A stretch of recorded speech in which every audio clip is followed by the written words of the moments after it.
And welcome back to another episode. I'm excited. I'm excited about today's episode because we get to talk about lighthouses. Lighthouses, or what I call the beacon of belief. So, I use a lighthouse when it comes to business analogies because it represents everything that a business must be to withstand the test of time, to make it out into the real world, to be a legacy business. Because none of us want to build a business that lasts a year. You may want to build a business that you can sell, but you don't want that business to be predicated on having to sell to stay in business. And so a lighthouse is something that takes years to build and plan because it lasts forever. And so I'm going to walk you through what's important to have in your lighthouse. And to make this really easy, we put together a mini course for free that takes you through this. I do a video teaching you how to break this down, how to do it. You just have to go to www.mindofgeorge.com/lighthouse. So that's www.mindofgeorge.com/lighthouse. So the lighthouse is really, really symbolic of everything that it means to be a good business. And so the way that I break up the lighthouse is I break up the lighthouse in three levels. There is a why, a what, and a how in that order. So on the bottom of the lighthouse, you have your why. In that, you have your business why, your personal why. The middle level, you have your what. Your what is what you do in the world, and then on the top, you have your how, right? And so I actually have my notes next to me on this one because it's so important. I don't want you to kind of just listen to this. I want you to listen to like what it means to have a lighthouse. So when we think about the lighthouse, or what we call the beacon of belief, what we want to be doing is clearly defining why our brand exists, what our brand does, and then how you do it. And of course, once you have those things, you know who you serve. And these things are important whether you're just starting a company or you're 10 roads in, to make sure that you, everybody on your team, every influencer, every single person who touches your business or brand knows exactly what you do, because that's congruency. And I always give this example. I'm going to sound like a broken record, but can you imagine if Nike was like, just do it, maybe do it, I'll do it tomorrow, I might not do it? Of course not. They have brand congruency around the board. But that also means that they're so clear and congruent on their messaging that even we as consumers do their marketing and branding for them because of that social trigger. And that is exactly what you're going to have when you do this. So this is something I recommend everybody look at. And I mean, look at it often, like at least once a year. If you follow the protocol of having a vivid vision for your company, like Cameron Herold teaches, this is something that happens because companies adjust over time. Your mission, your vision adjusts. How you serve your customers adjusts. But what you're adjusting is the light that comes out of the top of your lighthouse. But your foundational stuff, why you exist, probably going to be the same. What you do, probably going to be the same. How you do it might shift a little bit, but it's something that you want to keep in the back of your mind. So why a lighthouse? Because in business, you want to be a lighthouse. A lighthouse stands with structure and shines their light into the world regardless of what's going on around them. Waves can crash, hurricanes can storm, men can walk over it, but the lighthouse never stops shining its light, and it never jumps into the sea to save anybody. I.e., your business doesn't exist just when you're making sales or just when a customer buys, and it also doesn't exist just when an ad account gets shut down or when something goes out of stock. Your business exists deeper than the product and the transaction itself, and it's important for everybody to understand that. So when the going gets tough or the going gets great, we stay focused on what matters and what's going to move the needle forward. Because the moment you stop looking at that, you're going to miss. And you're going to miss because you're going to get derailed with a distraction that's going to prevent you from being your lighthouse and shining your light. And so why is it important to define? What does it mean in the long term for your company? Lighthouses are important because it's how you start your brand off with a foundation of congruency. People's relationship with your brand starts the moment they have their first touch point.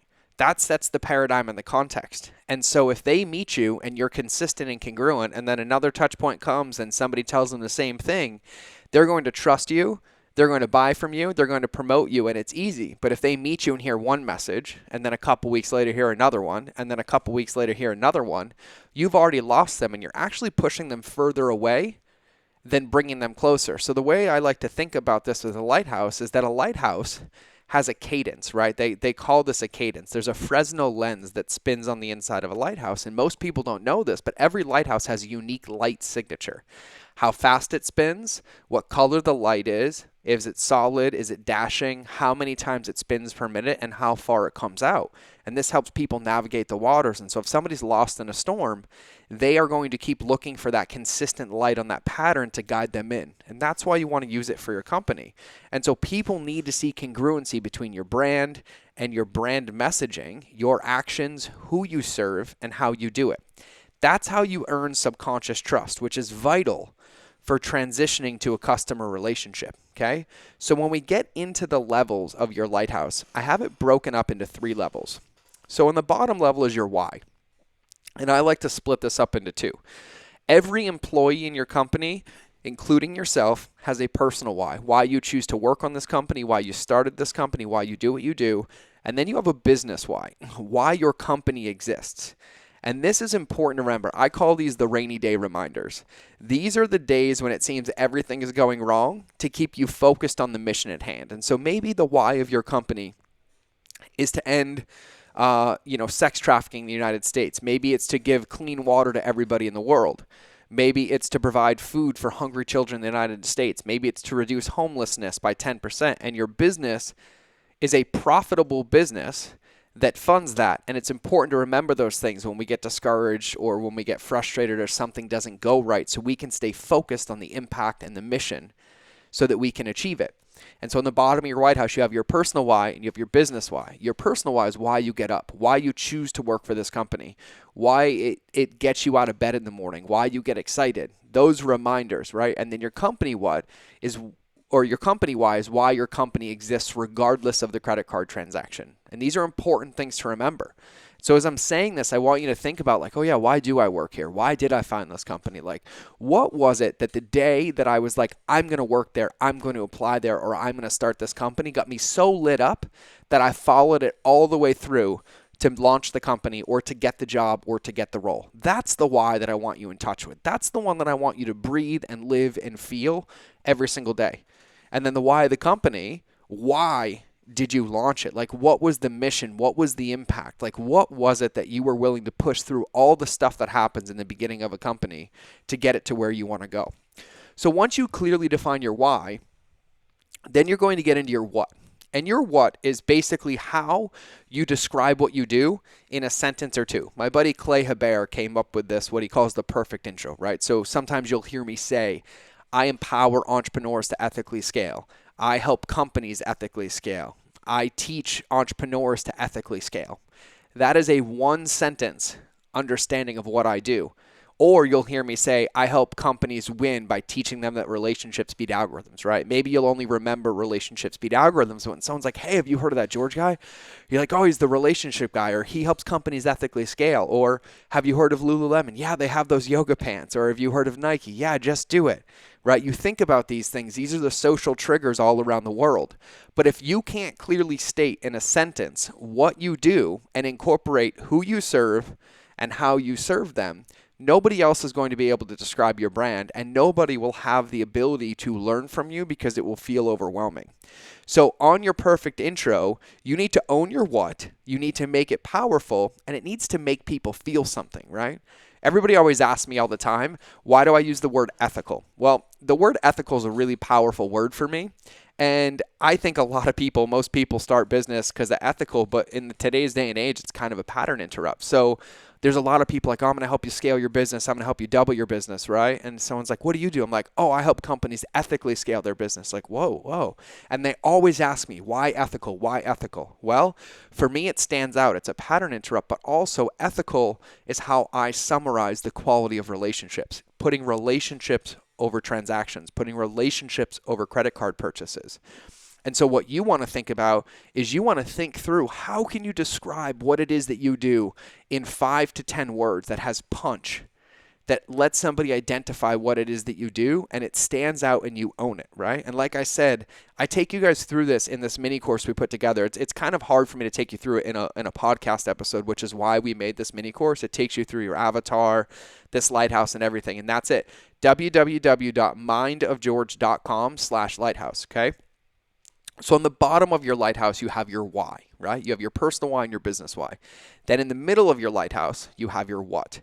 And your what is what I just explained. Mine is I empower or I help entrepreneurs or businesses to ethically scale their business. Or sometimes if I'm giving a keynote to real estate agents, I'm like, I empower real estate agents to ethically scale their business. I help realtors ethically scale their business, right? And so it allows me to be a chameleon anywhere that I go to serve and match it what's there, but my mission and what I do is all the same, which then brings me to the how.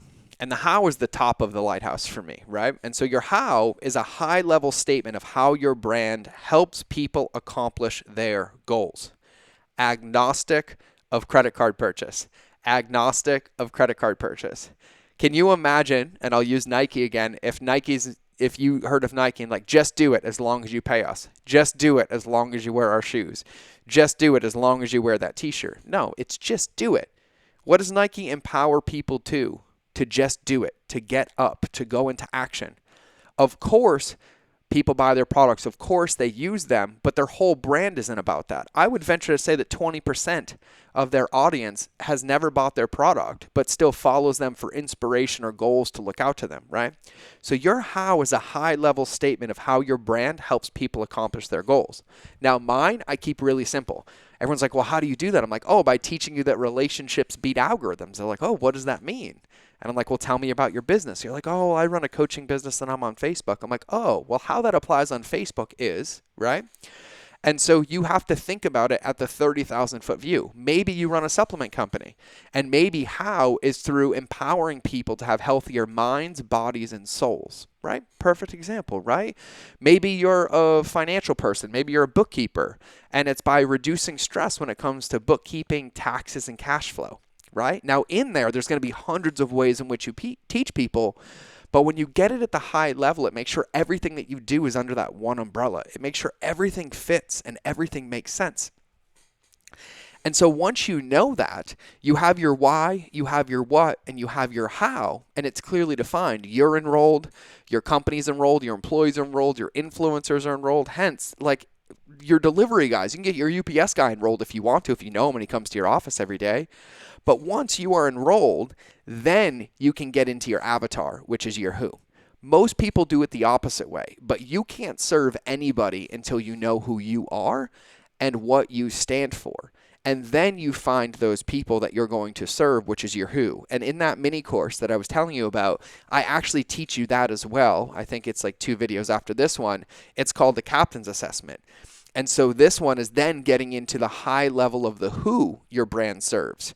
You have the captain's assessment to cover the specifics of knowing your ideal customer, because now I know why I do what I do. So I can get up every day, I can push through the challenging times and literally thrive through the happy times, but stay focused. I know what I do, and then I know how I do it. So then I have to find the right people to fit in that so I can help them achieve their goals and build my company.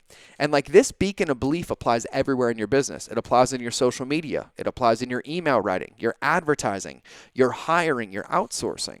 One of the biggest mistakes I see companies make is when they work with influencers. They let the influencer determine how they describe their brand and how they describe their brand messaging. That's not true. That's not the best way to do it. You allow the influencer to use their voice and their language, but you have to make sure that they are aligned with your brand. I watch brands commit suicide all the time because they let an influencer because they wanted the followers, and then the person doesn't talk about the brand, it's incongruent, it doesn't match anything else, and they just wasted $25,000 on a shout out that did absolutely nothing to benefit the brand because it was incongruent and didn't match.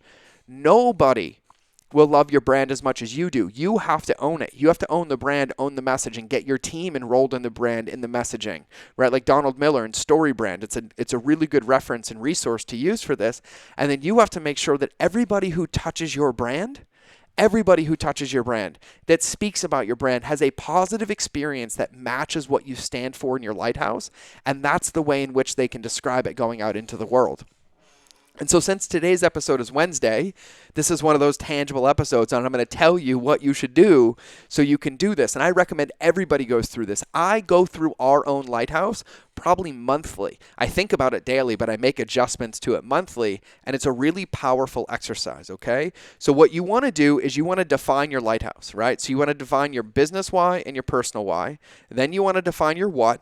and then you want to define your how. And once you've done that, then you can go into the captain's assessment, or what you might heard as an avatar sheet or anything along those lines. And so I put all this together for you. It's at www.mindofgeorge.com/lighthouse, and it's free. Just come give us your email. That way we can deliver you the videos. They're on a membership platform on Kajabi, and so you can go through them at your own pace, and it includes all of them. This, your beacon of belief. I believe we cover the customer journey, and then also the captain's assessment. So you can see how all these pieces fit together for you and your brand and your avatar to make sure that that is rock solid for now, 2 years from now, 5 years from now, and 10 years from now, so you can take your business to where you want to go. So I'm sure there's an outro coming, but remember that relationships always beat algorithms. If you haven't sent the show to a friend, please send them this episode or another episode. If you haven't subscribed and it's your first time listening to this, make sure you hit that subscribe button, smash it, and please, it would make my heart happy if this show has made a difference in your life. If you could please leave a review. That's all I got. Have a beautiful, beautiful day. I love you all. I already said it, but I'll say it again. Remember, relationships always beat algorithms, and I will see you in the next episode.